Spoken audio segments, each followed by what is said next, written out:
Mwiriwe canke mwaramutse abakunzi ba Dikobu TV bivanye naho muherereye. Uyu munsi dutewe iteka no kongera kubakira muri iki kiganiro. Uyu munsi dusanzwe twaronse umutumira adasanzwe koko ntasanzwe kandi n'ururimi tuza gukoresha uyu munsi turaza kuhindura gatoya ko dusanzwe dukora ibintu dukoresha ikirimi c'ikirundi ariko twongere dukoreshe n'icicongereza. Nkuko mubizi rero Dikobu TV mu byo iri kiragerageza gukora cyangwa gushira imbere ni ukugira ngo tugende tumenyana cyane cyane abarundi tuba muri Amerika, tumenye ingabire zibiri muri twebwe, tumenye abashoboye gutera imbere, ivyabafashije cyangwa ivyabagoye, abagwizatunga, abafise ivyiyumviro bishobora kuba byofasha abandi kugira ngo twiteze imbere ariko kandi duteze imbere mu gihugu cacu. Ni muri iyo ntumbero rero twaronse umutumire yatugendeye afise nabo icagira adusangize nk'umwe muri abo bafise ico bagezeko muri iki gihugu ca Amerika. Kaze dusangire iki gihe ciza tugiye kumarana.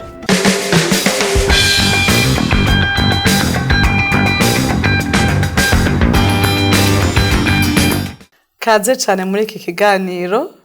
Urakoze. Ikirundi canyu kingana gute? Iragoye ariko ndagerageza. That's fine, that's fine. I was saying that we are so happy to have you here. Yeah. I know your time is very precious. So if we could start with maybe some introduction so that people who don't know you may get to know who you are and why are you here tonight? Yeah, nitwa Kiogera Israel Kiogera. I am 26 years old. I arrived in America in 2001, so I've been here since I was 4 years old. Wow. Yeah, so it's a while. I grew up in Phoenix, Arizona. I was born originally in Kenya, Nairobi, Kenya to be exact. Let's see, I have a big family back home, but I came with my parents, my brother, here to the U.S. We arrived here directly from Kenya to Phoenix, Arizona. I studied here, got to school here, got my bachelor's degree from ASU in social and behavioral sciences. I got my master's degree from NAU in public administration. Currently, career-wise, I work as a policy advisor for a Phoenix City Council member. Her name is Keisha Hodge Washington. She just recently won election in March, and she began her office in April. So she's very new to the job as well. So yeah, it's a little bit about me. Wow, that's a huge biography. How old are you now? I'm 26. 26. Yeah. 26, and you have achieved so much. How did you make it? Yeah, I always just give credit to God, because God at the end of the day, anybody could have been in my situation. I wouldn't even be here today, quite frankly, if it wasn't for God. So I think I believe God has a plan for my life. Yeah. There's a reason why I'm here. There's a reason why I'm not in Africa. There's a reason I'm not dead. There's so many things that could have happened, but God has protected me, and I thank Him for that. So number one, that's God. But two, I guess, just really hard work, I studied really hard in school. I focused. I've always been the kind of person that's been super driven, and I've always had a goal and a plan. So I've always made an effort to make sure that every plan that I have, I follow through, I complete it, I finish it. I think that's a very important thing, is you have to be focused, and driven to do whatever you want to do. And with that, and the saying always goes in America, anything is possible in America, as long as you work hard and you put your mind to it. So I really aim to do that, and it worked out well for me. I thank God again. Obviously, my family, my parents were always supportive of me. They never discouraged me from my dream. They always really pushed me to do all that I can to succeed, and I thank them for that as well. My family, friends even that I've had have encouraged me likewise. So really just having people to also motivate you also helps out, of course, and support you also helps. But at the end of the day, that doesn't mean anything if you don't focus and put your mind to it. So Yeah, speaking of focus, having a plan is one thing. I'm pretty sure many people have plans that they have been, having for so long sometimes. But what helps you stick to your plans Yeah. and be successful? It's not always easy to, have that thought into kind of like practice and have to realize your plans. What helps you to stick to your plans and to actually get successful? Yeah, that's a great question. I think for me, it's like I'm a person that I like to write down my goals. I like to write down what I want to do next. So if I have a big dream, a goal that I want to accomplish, like I remember when I was even in high school, they had us write short-term, long-term, short-term, mid-term, long-term goals. I said in the next year to 6 months, this is what I want to do. The next, 6 months to a year, this is what I want to do. And then this is what I want to do long-term, you know?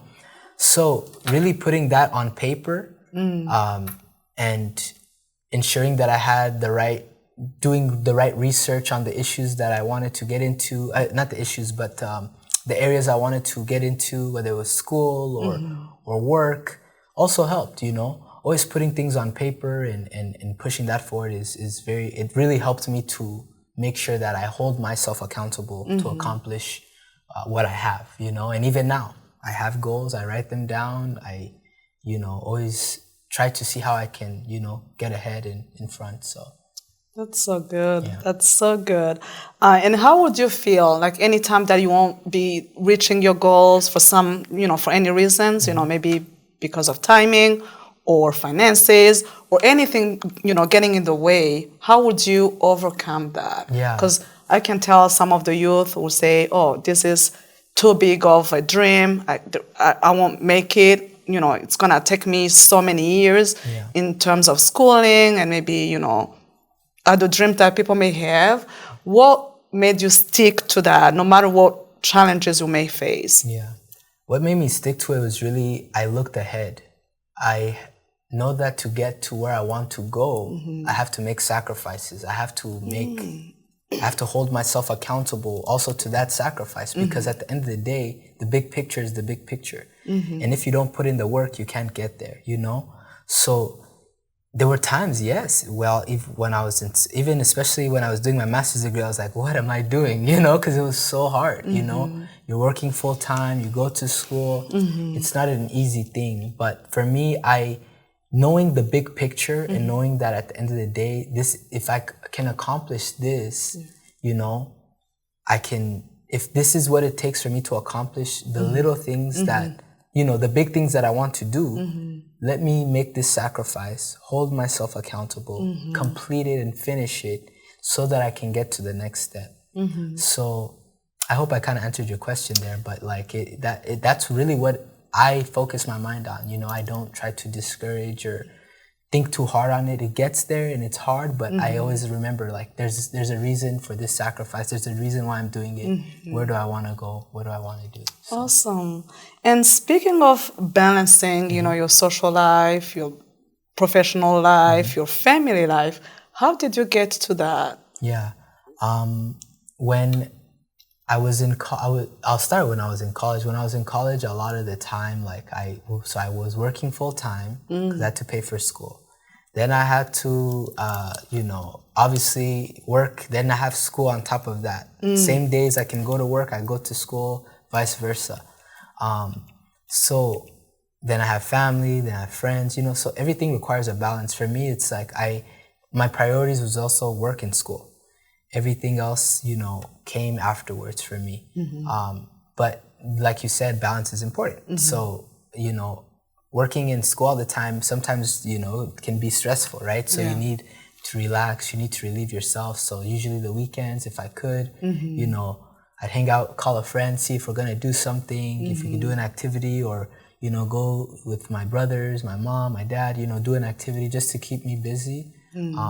So that helped to also keep me on track, and not make me go crazy or, really get stressed from the situation. So I think everything in life, it requires a balance, but to be able to figure out your good space, and when you need it is also good. So if you know, okay, you make time for yourself, you say, this weekend I'm gonna do this for myself. I maybe just get a haircut or do your nails if you're, a lady, like do it, and follow through. But you have to know yourself, you have to know your limits, you have to know what you need in your life mentally to be able to continue forward, work, school, whatever it is that keeps you busy. So yeah, that's really what I did.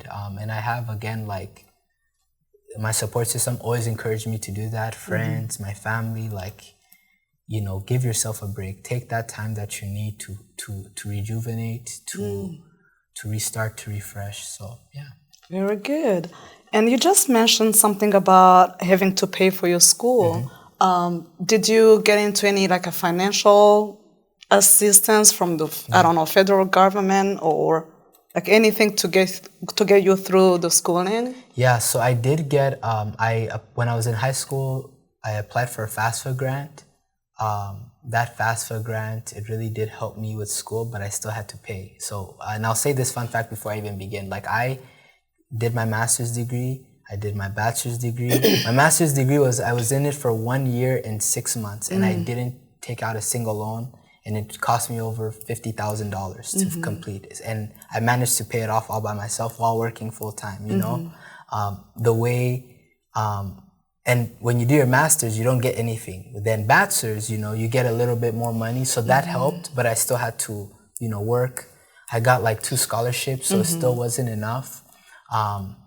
But it all changes, right? So for me, what I did is, the school gives you, when you register for classes, you go, you look at your classes, you see, okay, these are the classes I have, they give you a bill. Your FAFSA pays the money first. You can decide whether or not to take out a loan. I never took out a loan. That's one thing I promised myself. My parents made me promise as well, is that, like, you're gonna just work hard. You stay home. That's also another way to save. Stay home, work hard. It's a sacrifice to stay home when you're young and you're, you want to just go out. Especially in America. Especially in America. The youth, they want to go, they want to just live life without their family. But, that's a sacrifice, again, I had to make. I had to say, long term, what's the goal? Do I want to be paying student loans for 20 plus years? Or do I want to have freedom to do whatever I want to and not have to worry about it? So I'm thankful. So yeah, so to answer your question, when my undergrad, I applied for FAFSA. I got some money. With FAFSA, they always give you FAFSA. I don't know the full acronym for it, but everybody knows what it's called. So it's money that financial aid. Exactly. The federal government gives you that money. Grants are free. You don't have to pay them back. Loans, subsidized and unsubsidized, you have to pay it back, and sometimes with interest for them. I didn't take out, again, any loans during my undergrad or my master's program. When I entered into my master's program, same thing. I saw how much I got my bill, again, between my master's and after I graduated from my undergraduate degree, I got my bachelor's, I took a year off. So I was saving a lot of money to help to at least cover the first 6 months for school, which really helped me. I saved a lot of money and I did that. But when I applied for FAFSA, I thought I was going to get grants like I did in college, like I did in my bachelor's, but it wasn't the same. It's a different story, yeah. It was not the same. It was a lot more expensive, but, again, I focused. I had a good job that paid well, but even the money that I paid in the year that I was working was still more than what I was making. I was making like $40K, and then again, my master's degree is like $50K, so it was expensive. So I'm still, because of the time that I took off in the year to save, it helped me a lot. And then I looked at the fees that I had. I would always try to pay either monthly or, if I could, like a lump sum. But if you don't pay, you can't be in the class, or you can't move forward and get into another class. So I always tried to keep up with that. But yeah, FAFSA helped. I had some scholarships in my undergrad. I didn't apply for any in my graduate degree. I probably should have, because I would have saved money. So I always encourage people to do that. But I just, I was like, let me just pay and I'm going to do what I do. So, yeah. So for somebody new to this country, like somebody interested in going to school, but they don't know where to find the financial aid, how to get the grants or anything that can help, what would you tell them? How do you navigate that system? Yeah.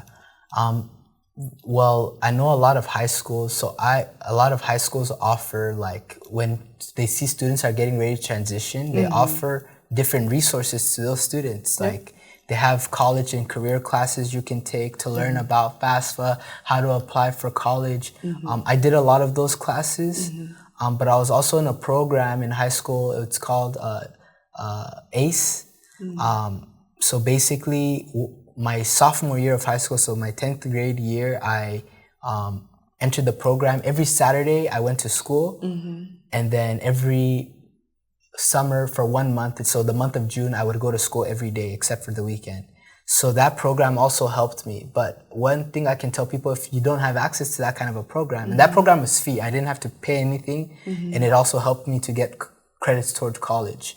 But that program was really helpful to me. They gave me tools, the skills I needed to apply. They even helped me to apply for FAFSA, to apply for scholarships. So I would say, one, for people who want to go to school, reach out to your high school counselor, because that's what they're there for. They will know for sure. They know, they have the resources. That's what their job is to help you. You go to their office, you schedule a time to meet with them. Hey, I need this support. Can you give me some resources? You find out I know some schools have an AVID program, which is like a college and career program, or any kind of after school activities that help with guiding you towards college are really helpful. Another thing I can say is contacting the university. If you want to go to university, contact the school. They will tell you how to go through every process and to do what you have to do, you know?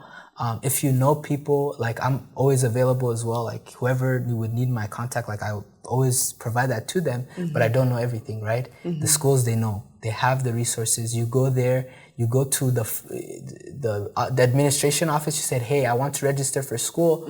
Is there any resources you can provide me? These are the classes I want to take. This is the major I want to have. Can you show me the way I can get to it? And they're there. That's what their job is to do. So that's what I encourage people to do, but yeah. And you were never, like, overwhelmed, you know, going from school to work and vice versa, and, you know, with your body and your needs. Yeah. Because some people are kind of, like, very scared of taking so much responsibility when it comes to, you know, being a full-time student and a full-time, you know, employee. It's not that easy. Yeah. How will you, you know, avoid to be burned out? Yeah, I love to hike. So when I was in college, every weekend, every Saturday, like I would try to do something. You know, I didn't have time during the weekday. The weekday, sometimes I would go to the gym. Sometimes I'd go for a run in the morning. Me, I'm a runner, so I would go for a run. Even a run in the morning, it helped me a lot. Or even a walk, I know helps a lot of people.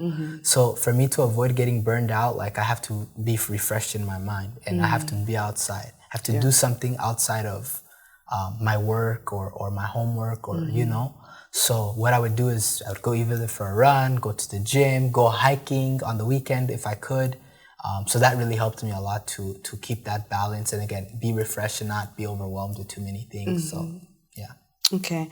And when you went to the university, did you always know what you wanted to go to school for? Yeah, that's great. Like, when I started, that's a great question. When I started school, like, when I was trying to figure out what I wanted to do, I always wanted to study political science. But I was like, I never knew what I could do with it, you know? It's a tough field. Some people go into law, other people go into administration or policy advising, different things like that. But I never really knew what I wanted to do. So I ended up I did some more research. I said, okay, let me find another career that can make me money after I graduate, you know, something that can be sustainable. I can get a good salary, also retirement benefits and stuff like that. So I was like, let me look into psychology. So then I started researching psychology. I was like, okay, maybe I could do this. So originally, I started off at Grand Canyon University here. It's a university we have in Phoenix, private Christian school. I went there for the first year, and I was studying psychology.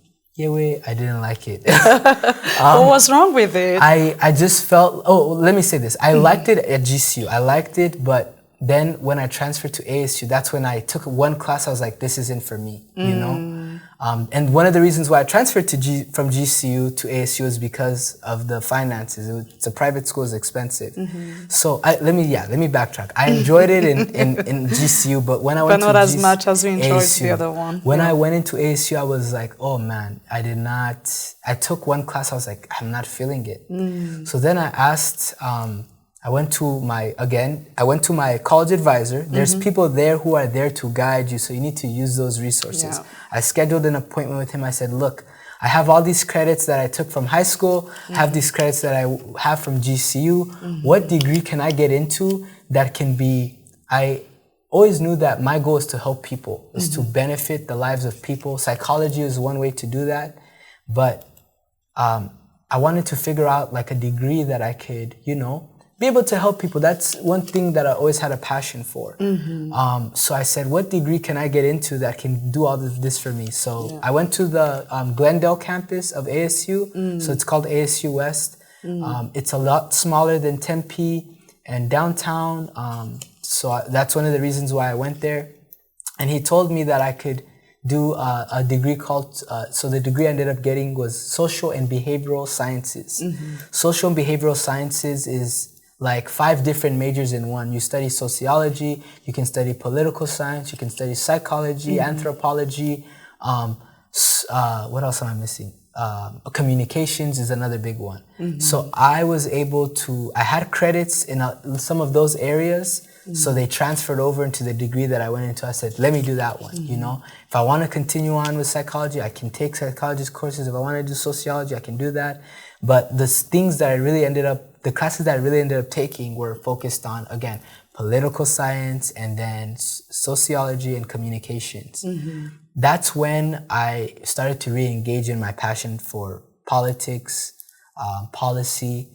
I was taking a lot more political science courses. So I was like, okay, I started speaking to my professors and I'm like, okay, maybe this is something I can do. There is a way for me to get into that field. So that's the degree that I ended up graduating with. I got my Bachelor's of Arts in Social and Behavioral Sciences. It's a very broad degree, and they have degree programs where you can, do a broad degree like that, interdisciplinary or social and behavioral sciences, and then you can go and get a minor, which is like a if you want to think about like a sub-study to specialize in one area, So like my brother, he's doing his bachelor's degree in interdisciplinary sciences. Then he's doing 2 minors in film and then communications. So you can you can have a broad degree, but then have a focus. I ended up graduating a year early, which was really helpful because I took extra classes and everything like that. So I ended up graduating in 2018, a year earlier, because I took summer classes and that really helped me. But I think that kind of answered your question. But really just being, I thought I was gonna do one thing, then I switched my mind. Then I was like, you know what? This is my passion. I want to do it. I can do it. I figured out a way that I could get back into it. And I think again, God led me back to where He wanted me to be. I thought I was gonna go one way, but I ended up not liking that way, and He showed me another way. So I'm always thankful for that. So that actually brings me to this other question: how can someone discover like what they're meant for, like their passion, so they don't waste time doing something that will never work for them? That's a great question, and they have so many different like career tests you can take. I know when I was in high school. For the program, the ACE program that I was in, they had us take like what they call like a career aptitude test. And that test is based off of like your interest.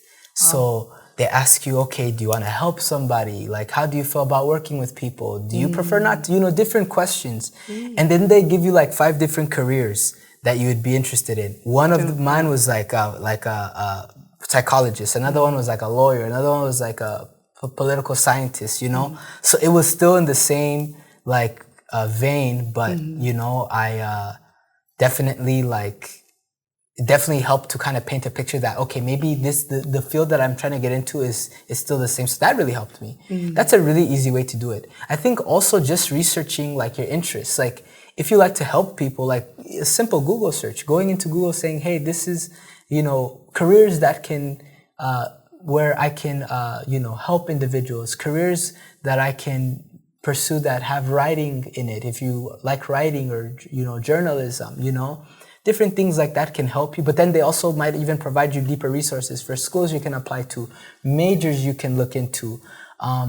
But there's so many different ways you can go about it. And at the end of the day, they say, I don't know what the exact statistic is, but I think they say like around 60% of people, their first year, or even not even their first year, within their college, career, they switch their major at least once. I always said I would never. So it's okay to switch. It's okay, because as long as you still have the same goals and you're not, switching all the time and everything like that, you can still especially in your first year when you're figuring yourself out, you want to figure out what you like, what you don't like, it's okay, I did it, and I always said I would never do it. I always said I would never be the one to do it, but I did it, Yeah. So, but it didn't affect me from still accomplishing what I wanted to accomplish. So even if people can't do it, it's fine. You're young, you're still trying to figure out your interests, and it's important you do it early on than later on in your life. You get into a career and you're like, I don't like this career. I see. So, and even then, life is never too late. You can still go back and, especially when you are as young as you are, 26 years old, you can do anything, really. Exactly. You have plenty time ahead of you. Exactly. And it's possible. Yeah. You mentioned something about, helping others. So what is it that you do right now? What is your job title and what is your job description and how is that helping others? Absolutely. Yeah. So currently I work as a policy advisor for a member on the Phoenix City Council. And that member, her name is Keisha Hodge Washington. She represents a district within Phoenix. So every council member, they represent a specific district. Then you have a mayor who represents all of Phoenix. So each district gets to elect their council member. My boss, she was elected in March. So she'll be in her position for 4 years. And then she can run for re-election. She can hold that office if she wants to up to 12 years, that is my current job title. Really what my job focuses on, a policy advisor is someone who focuses on the issues, right? So she has three main priorities. When I mean her, I mean my boss, the elected official that I work for. Her priorities are homelessness, housing attainability, and then economic development. So those are the issues she has made. She heard about while she was campaigning that were an issue in the district, and she said, "This is what I want to focus on." So what I try to do is I try to help to craft the message, to craft the ideas on how to resolve issues within the district and implement them, through the city, using city resources, working with the different city departments that are there to advance those initiatives and priorities that she has. Obviously, there's other members on the council. There's 7 other members on the council plus the mayor. So the mayor also gets a vote on issues and everything. She gets to have a say as well. So getting all of them aligned and sharing those visions with them as well is also important. So my job is really focused on working with stakeholders. So working with the community or different businesses or individuals that are stakeholders in housing and home, people who are professionals and have the technical skills and understanding that we would need to be able to address the issue, and working with them, having meetings, trying to figure out strategies we can do to push to make that change, right? In the area that she represents. So it's a collaborative effort. It requires, again, a lot of meetings, a lot of strategizing. You have to be able to understand how government works. This isn't my first government job. It's not the first kind of job where I'm advising. So my previous experiences that I've had have helped me in that. In doing that, that's the job that she hired me for. So I helped to craft the communications message for her office. For example, she's been in office now 100 days. So every 100 days, they have a report that they send out to say, this is what I've done in the first 100 days. So I helped her to craft that message. I focused on her priorities, things she's accomplished in her first 100 days, and what she's looking to do moving forward. So helping to craft that message, helping to advise her now, okay? The advising part comes when, I shared the policy side. Now the advising, so the second half of my job title comes when she has to vote on an issue, or when I present something to her, I say, hey, these are the things that people have shared with me. This is what we can look on moving forward. What do you think about this? And it's her choice to make. She'll say, you know, I think we need to maybe engage the community a little bit more in this area, or maybe we should look at it from this frame. Can you talk to these people again and ask them these questions, see what they can give you, if they can provide more data, more information for us. And I go back and I share what she shared with me. I come back, I advise her, I say, okay, look, these are the approaches I think will be good to take. And she has, again, the decision to make that choice. So my job is really to be the middleman, because she can't do it all by herself, you know? She can't go meet with people and then do this and then do that. So my job is supposed to give her the message, share the priorities, share with her, this is what we can do, this is how we can do it, this is how we can get it done. And you have to be quick, you know, because sometimes she doesn't have time. So you need to be quick with the information. Sometimes we have staff meetings where I talk to her about the issues. Sometimes we don't have time and I'm like, okay, before you go vote on this, these are the 3 key points you have to remember. Based off of this vote, you'll decide how you want to do it. You know, sometimes she'll tell me, you know, I don't like this, I'm gonna vote no. Other times she says, you know, when I sit there, I'm gonna listen to what people come and they say on the podium, and I'll make my decision from there. So it all depends. Every elected official is different, but that's kind of it's a very complex thing. It's hard to kind of explain a lot of what I do, but that's in the whole, that's kind of what I do. My job is really to provide advice to her on how she can make the change that she wants in her area that she's representing. And it takes there's a lot of different ways to do that, you know? So that's a big part of what I do. But I also help to manage her communications. So I run her social medias, I, you know, send out publications, her newsletters and stuff like that. So that's another skill that I gained in the previous positions that I had, you know? So all those things, they come together, which is really helpful for me, because it's also helping to build me professionally, helping me to make contacts, networking. So yeah. Good. And speaking of communities, I'm thinking of like the Burundian community in particular. Did you do anything, you know, to or with the Burundian community here? I know, you know, when we talk about policies and other things, it's not just about one community, but I'm just curious to know if you were able to do anything with or for the Burundian community around. Yeah, not yet, but, you know, the councilwoman, she does represent, you know, there's District 8 has always kind of been known as having a lot of refugees. So it's something that she has talked about, is like trying to engage different communities. And that's where I can step in, you know.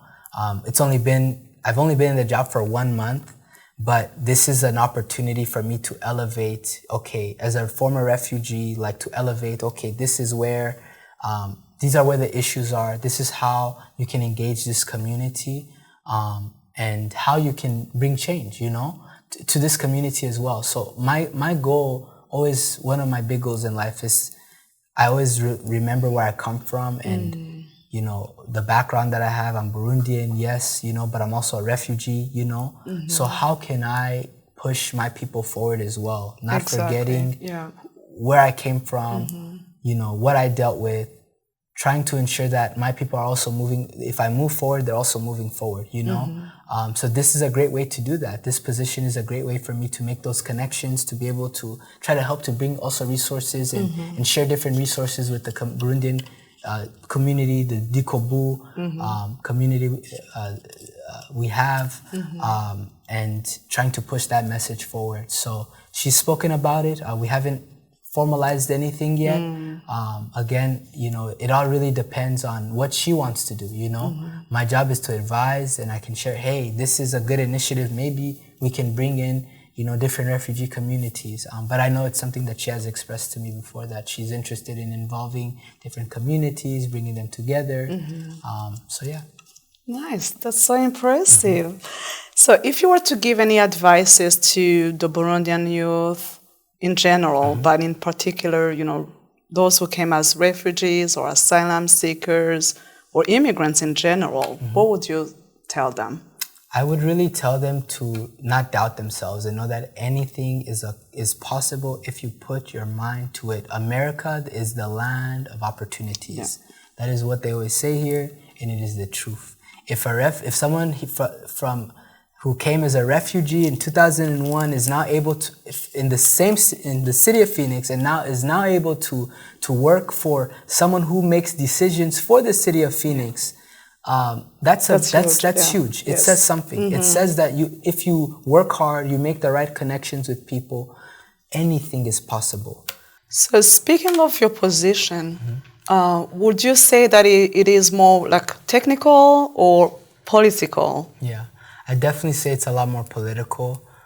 We have the city has different departments that deal with different issues. Some focus on water, other ones focus on development, other ones focus on the economy, as well as like human services. So they all focus on different areas. But they're the ones that are the technocrats, right? So I'm working for an elected official, so everything is political. She was voted because, she was voted on because she holds a political position. So everything that we see, yes, we view the technical side, but the decisions that are made often have to be, you have to take politics into consideration and see how the politics mixes with the policy. How can you blend the two together? But it's definitely more political than it is technical, because we're not just dealing with facts and the information. We're also dealing with how individuals would feel. My boss was elected, so if she doesn't take the politics into consideration, she can lose her job. Then I can lose my job. So because if she doesn't have a job, I don't have a job. True. The goal is to always make sure that we balance the two. We understand, okay, the technical side, right?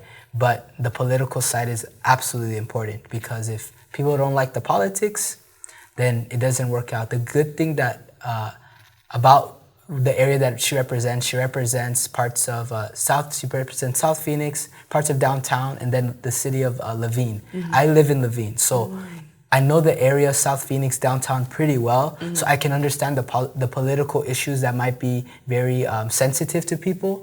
So, and which was one of the reasons why she hired me, is that I understand the area. I get how I would understand the different issues that people face. Maybe they wouldn't like a proposal, so I could advise her better on that. So that also helps. But yeah, my position is definitely more political than I would say technical, because I don't deal with information all the time. I have to take policy and political considerations into play. So yeah. And at 26 years old, someone will say this is, a very young age. How did you land into the politics? Yeah, I would say it started from probably even just my background. My parents fled conflict in Burundi, the civil war that started in Burundi in 1993. They fled, they went to Kenya. They were basically immigrants in Kenya, but luckily they never lived in any refugee camps. I know a lot of Burundians, they come from or they have lived in refugee camps in Kenya, Tanzania, you name it, Congo. But luckily my parents never had to do that. But even while they were in Kenya, they struggled, right? Yeah. So I remember that, the reason why my parents had to leave their homeland was because of politics. Bad politics, right? You have a president who gets killed. You have a civil war that begins between two ethnic groups mainly. And it was all built up because of politics. And that's one thing I always remember. So I've always been a big fan of history. I love history. I love, politics. And so that background, it reminded me, okay, how can I, help people to, because it changed their lives. They had to restart their lives all over in Kenya. And in Kenya, they still struggled. So they were like, we have to find a better place to bring our families. So then we applied to come here as refugees in America, you know? So remembering that background and how to, you know, where I came from and why I was there was because of decisions people made. And they weren't good decisions. So the politics from Burundi affected my whole life, my family's life. It changes the trajectory of a lot of people's lives, not just myself, you know? Sure. Everybody that's here in the US, they're here because of politics from Burundi. You know, it's not of the past, you know? It's not that we came here willingly. We wanted to have a better life, yes, but because of situations that have happened in our past in our country, you know, it affected what we could accomplish as a people. So remembering that, I was always that's where my passion began. So like I said, you know, I did research and I never found a way I could make a job out of it. I didn't know what a policy advisor was. I didn't know how I could make a career out of it. They say political scientist, but what is that? You know, that's so broad. Am I going to study statistics? Am I going to be a policy advisor? Am I going to be a politician? Am I going to be a lawyer? You know, there's so many, it's such a broad, political science is such a broad field. So when I was in high school, the first like political kind of job that I ever had was I was a volunteer on a political campaign. And the person that was running, he was running to represent us in the state legislature. So one district, again, he represented a district which is like a specific area, specific group of people. He was running for that position. He ended up losing that time, but he won late. He ran again and he won that time. So me and my brother was actually the one that told me about it. He's like, let's volunteer for this campaign. I was like, okay, you know, so the volunteering I did is I went and knocked on doors. He had events. We would, you know, work the table. We would share information about his campaign, what his priorities were. So that was the first taste I ever got in politics. And I was like, oh man, I think I could do this. I like this, you know? So then I met up with him again. I remember I changed my major in college. And then after I changed my major, I had a professor. I was doing classes in political science, sociology. So I had a professor who was really nice, and she took myself and then 3 other students to a dinner for the Democratic Party. So I went to that dinner and I ran into the elected official. He was representing the area. He had won his election. He remembered me from high school. He actually used to teach. He was a high school teacher in my district. So that's how we became connected to his campaign. So I ran into him there. He's like, oh my God, how are you doing? What are you up to?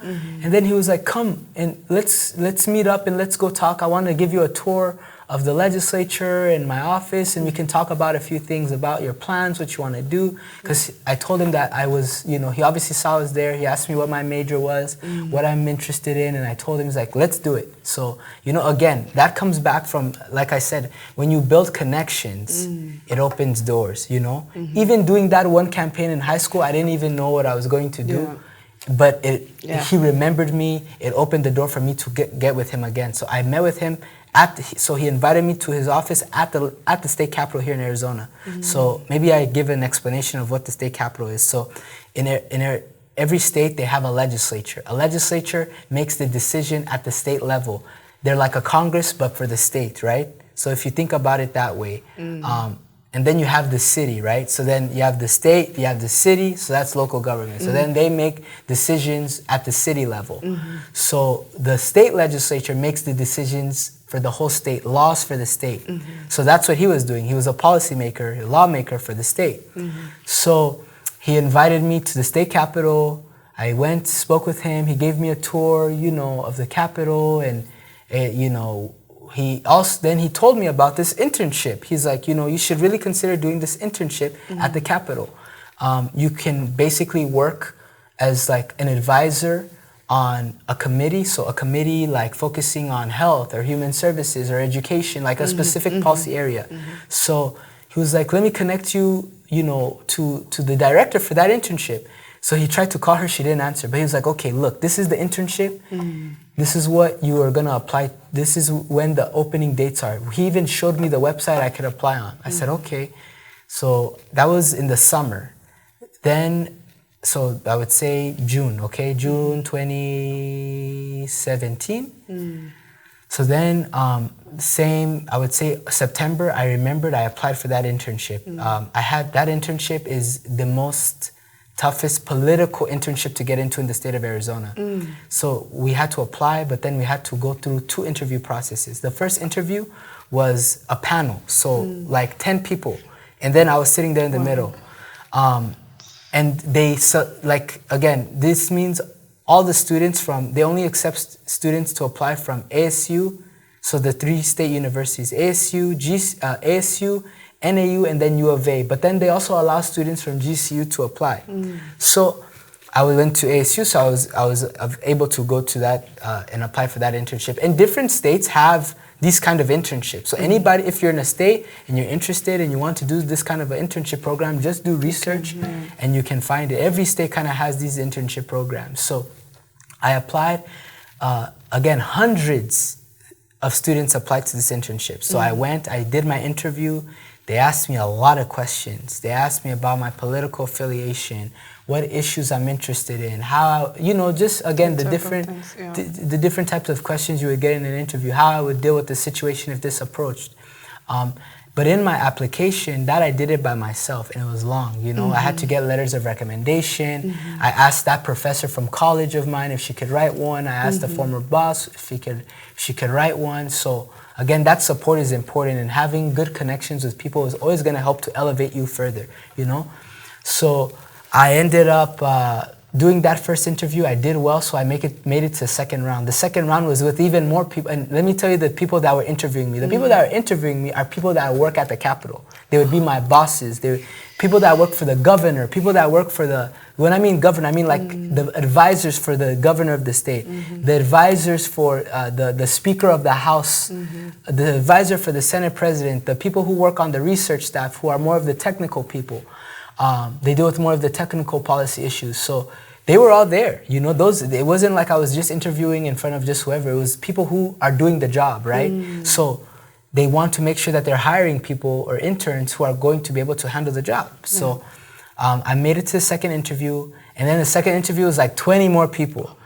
And then I had to do a test. They tested me on my writing to see how I could interpret law, because that was a big part of my job. So after that second interview, they gave me a call like in December and told me I got the internship. So I interned for the Arizona House Democratic Caucus. So I worked for the Democrats in the House of Representatives at the Arizona State Legislature.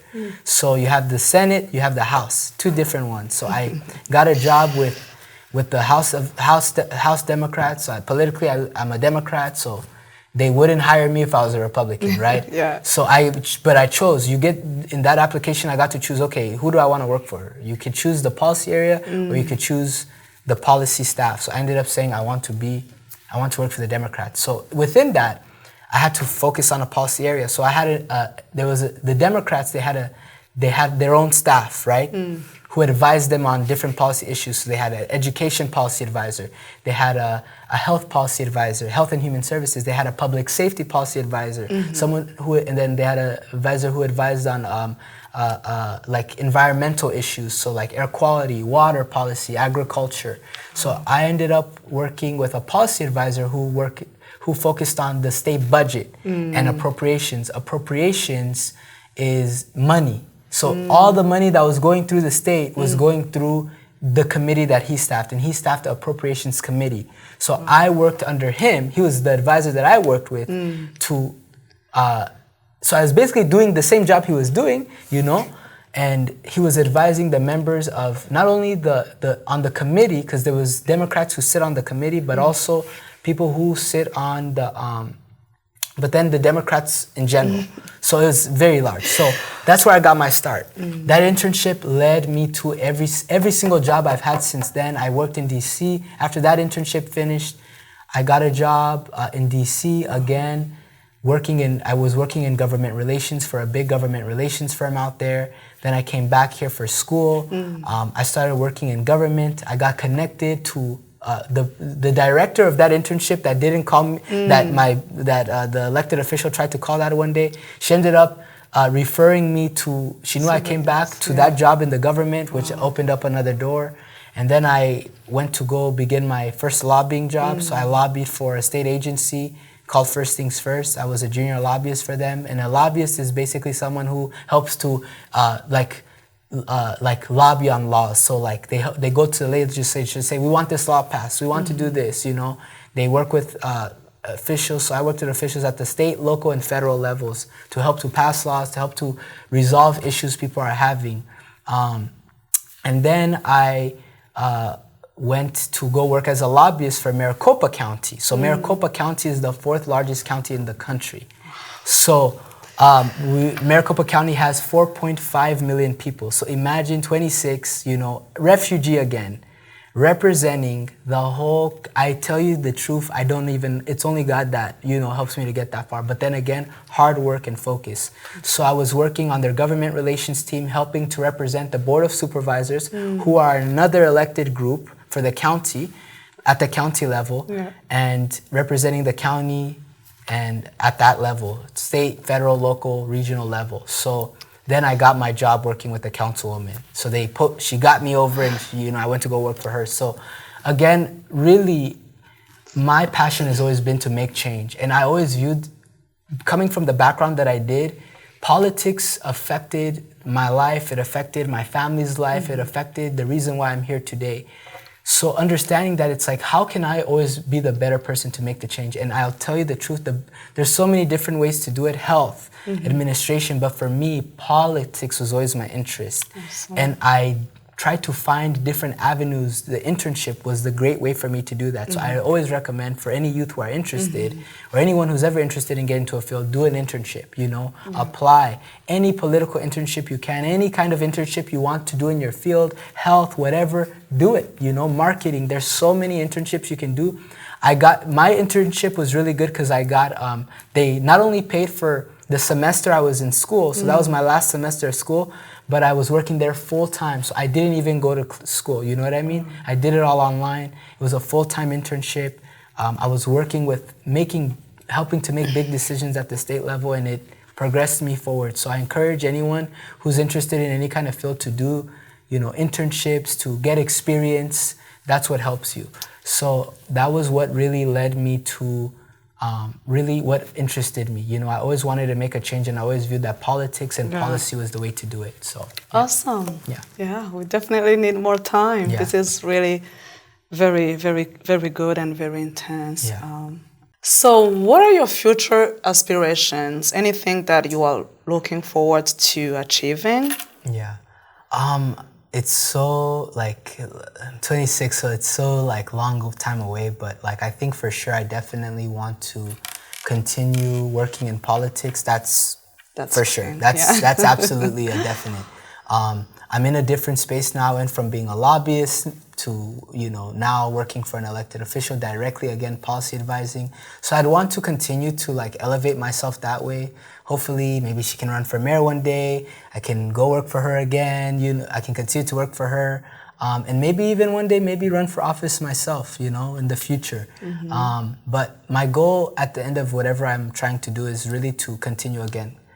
Kutera imbere abarundi, you know, and really to just continue to promote, like, refugees and you know, the Burundian community, diaspora. I don't know, maybe even go into diplomacy, maybe become a diplomat. I don't know. It's, for me, again, my faith is everything to me, and I believe God has a plan, so I'm gonna go wherever God leads me. Right now, this is the place He's led me to. In the future, we'll see what plans He has for my life, but no matter what, I always just want to make the change. I always want to better people's life, whether it's in politics or diplomacy or, you know, that's always my goal. So it's to just make people's lives better. Awesome. And you know, for those who believe in God, nothing is impossible. Nothing is impossible without God. You won't have any limits. You can go as far as you would like. That's true. That's true. So as we wrap up, what advices would you give to the youth, like Burundian youth, or any youth that came in this country, either as a refugee or like an asylum seeker, or an immigrant in general? What would you tell them? Yeah, I would definitely just tell the youth that, like, anything is possible in America. America, they always say this saying that America is the land of opportunity. There's nothing you can't accomplish as long as you work hard and focus. If you do that, you will accomplish everything you set your mind to, you know? So I encourage the youth to not give up on their dreams. If you want to do something, stick to it. and work hard, figure out different avenues where you can get to your final goal, whether it's an internship or networking opportunities you can get into. Figure out make a plan about, okay, where do I see myself in even 5 years? What do I want to do? How can I get there? Who do I need to work with to get there? Do I need to go work in this field? Do I need to go work in that field? Where can I get my experience? What do I need to study? If your field is focused on you have to get a university degree, figure out a major that is related to that field, Speak to your school counselor, your high school counselors, college advisors. That's where they're there to advise, to help you, to guide you in the process. So I would encourage the youth to do that. Secondly, I would encourage, outside of the youth, but also the parents to support their children, because I know, especially in the African community, Burundian community, parents say, no, you have to be a doctor, you have to be a lawyer, But I was reading and making laws, and I wasn't a lawyer, My parents didn't discourage me from doing what I wanted to do. So there's so many different things you can do, and I encourage parents to support their children. If your child's saying they want to be a movie director, don't discourage them. Yeah. Let them go for the opportunity. Tell them, okay, show me how you're gonna get there, There's different ways they can do that, right? So, but don't kill their dream, because you don't know if that dream they have can make such a big change in the world, My parents never discouraged me they never told me, oh, you can't get there, you can't do that, They told me, you can do that. Focus, work hard, and you can get there. So I encourage, parents to do that as well. But for the youth, really just know that you have a purpose in life, especially for the Burundian youth that are here, God brought you here for a reason. I believe that. There is a reason why you're here. Yeah. There's people in Burundi back home. I have family members, they want to come here. They want to have the opportunity to get great jobs and to have careers and to go to school, but they can't. Yeah. We're here. God has blessed us to be here. So how can we, push forward? How can you have to know that if you have a plan, if there's a plan in your life, you have to do something with it. We are meant to give back. We are meant to ensure that not only we grow, but a way to help to rebuild our country as well, right? Help to rebuild our country, help to build up others. But the way to do that is by hard work. So I encourage the youth, to really be focused on that, be focused on your dreams, and figure out a plan on how you can get there. And if you do that and you work hard and you keep away from a lot of different distractions that might be there, whether it's sometimes friends, parties, different things that you can get into, focus and you can get there. I will also say this, we have formed a group, as you know, the Dikobu Youth. We are starting here in Arizona, but we want to expand into other states as well, and make this a part of the Dikobu mission to expand the diaspora, grow the diaspora. So we are planning to also have different work sessions where we have different professionals come and speak to Burundian youth about goals and career planning and different careers they can get into, because my career is unique. Nobody else in the community is doing what I've done or is doing what I'm doing, but it's an option, right? Like it's something else that you can get into outside of healthcare. I feel like a lot of our people get into healthcare, and it's like healthcare is good, but there's other things you can do to change people's life, and you can still make money, because I think also making money is at the end of the day. We didn't talk about how much you make, but that's for our next time. So, but that's what I would recommend is we have a youth group. We have an Instagram page. You guys can follow us. It's AZBI Youth. I encourage the youth to come, to get involved with our group, because this is going to be a part of our initiative as a part of Dikobu, is to help the youth to grow, to help establish them, to help them know that, hey, there's other youth who have done this, who have gone through the same process as you. We want to be able to give guidance and help our youth to establish themselves as well. So we want to bring, career counselors, have different people in different professions come and speak to the youth. So we're going to be working on those types of initiatives as a part of the Dikobu Youth. So I encourage them to, again, get involved. Again, our Instagram page is AZBI Youth. You can We only have Instagram right now, but I think a lot of youth, they use Instagram anyway, so they can contact us on there if they're interested in learning more. So, awesome. Well, we are so proud of you. Thank you. And I'm pretty sure DICOB is so proud to have members like you. Thank you. And we look forward to many more opportunities to really help others, because that's the whole point. Absolutely. So thank you. Thank you. And good luck. Thank you so much. I appreciate it. Mwakoze cyane kudukurikirana, nizera ko hari byinshi twahigiye. Nukuri kumva umurundi akiri muto nka Israel w'imyaka 26 gusa amaze kugera ku bintu numvise hariho byinshi sinarinda bizi byinshi muri byo. Ari muri politique, ari mu bajenama novuga ngo ba leta mu gisagara ca Phoenix, kuba yarageze aho yizegwa, kuba atatwawe n'ibindi abandi ba jeune bibatwara, agashobora kugera kuri irya ntambwe yatubwiye. Nukuri numvise ari ibintu byo kugira ngo bitere intege urundi runganwe nkabo, iyindi miryango imenye ko bishoboka, na cyane cyane ko yaje nawe yabivuze neza avuye mu mugwi w'impunzi, yakuriye muri Kenya kubera ko hari impamvu zari zatumye ava mu gihugu, bimutuma ashobora kuja mu mashuri, yifuza ko ivyo azokora byose ari byo kugira ngo bifashe abandi barundi bene wabo. Rero numva ari ya ntumbero nyene twahera ko tuvuga DICOB irifuza kumva ayo makuru, irifuza kumenya abariko baratera imbere mu Barundi, irifuza kumenya abafise ivyo bashobora gusangiza abandi mu ntumbero yo gufashanya, mu ntumbero yo guterana intege, mu ntumbero yo gutezanya imbere. Nukuri murahawe ikaze, namwe muraza kubona hari mushobora kuturondera kuri email canke kuri telefone, mudushikire mutubwire uwo bafise ico ashaka nawe kuvuga, akaryo karahari. Uru rubuga rwa DICOB TV nico rubereyeho, turabahaye ikaze. Nukuri muze, ntimwicarane ivyo ushobora gufasha abandi mu mico y'ikirundi, turafashanya. Murakoze, Imana ibahe umugisha, naho utaha.